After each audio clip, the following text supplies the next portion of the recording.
name was Terrence, though no one dared call him that anymore.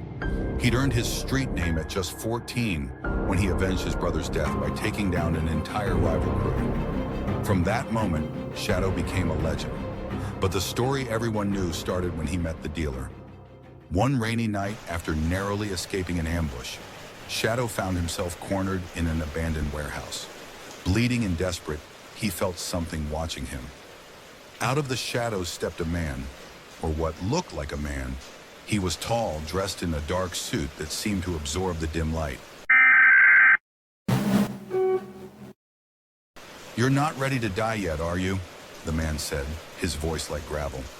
"Who are you?" Shadow asked, clutching his side. "A friend," the man replied, smiling. "But friends come at a price." Shadow would later tell no one what was exchanged in that warehouse. But from that day on, things changed. His enemies fell before they could strike.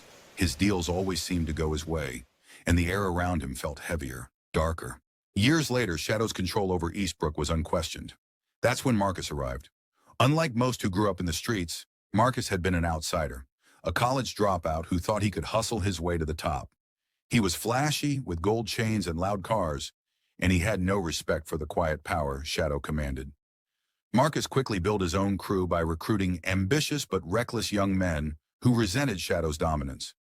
At first, Marcus kept his operations small, running low-level schemes that didn't interfere with Shadow's business. But ambition is a dangerous thing. One night, Marcus and his crew intercepted a shipment meant for Shadow. It was a bold move, and when Shadow found out, he didn't react with anger. He simply sent Marcus a message: "Return what's mine, and we'll forget this ever happened." But Marcus, emboldened by his small victory, chose to taunt Shadow instead. He hosted a lavish party in the heart of Eastbrook, inviting everyone, including Shadow's associates. At the party, Marcus raised a glass and said, "To the king who's about to be dethroned. Shadow, wherever you're hiding, your time is up." The next morning, Marcus found his mansion eerily quiet. As he walked through the house, he noticed strange things. A cold draft despite the summer heat, flickering lights, and shadows that seemed to move on their own. In his bedroom, he found a single word scrawled on his mirror in soot: "Stop." Marcus laughed it off, assuming it was a scare tactic from Shadow's crew. But when he tried to call his men, none of them answered. Hours turned into days, and his crew members vanished one by one. No bodies, no witnesses, just empty apartments and eerie silence. Desperate, Marcus confronted one of Shadow's lieutenants, a man named Rico. "Tell your boss I'm not scared of him," Marcus said. Rico smirked. "This ain't about fear, Marcus. It's about respect. You stepped into the wrong Shadow, and now it's following you." Marcus finally broke and decided to confront Shadow directly. He stormed into one of Shadow's safe houses, waving a gun. "This ends now," Marcus shouted. Shadow didn't even flinch.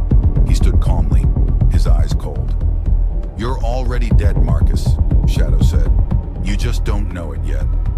That night, Marcus tried to leave Eastbrook, but every road out seemed to lead him back to the same place: a burned-out warehouse on the edge of the neighborhood. Inside, he found the dealer waiting for him. "You were warned," the dealer said, his voice echoing unnaturally. "But you thought you were bigger than the rules. Now, you belong to me."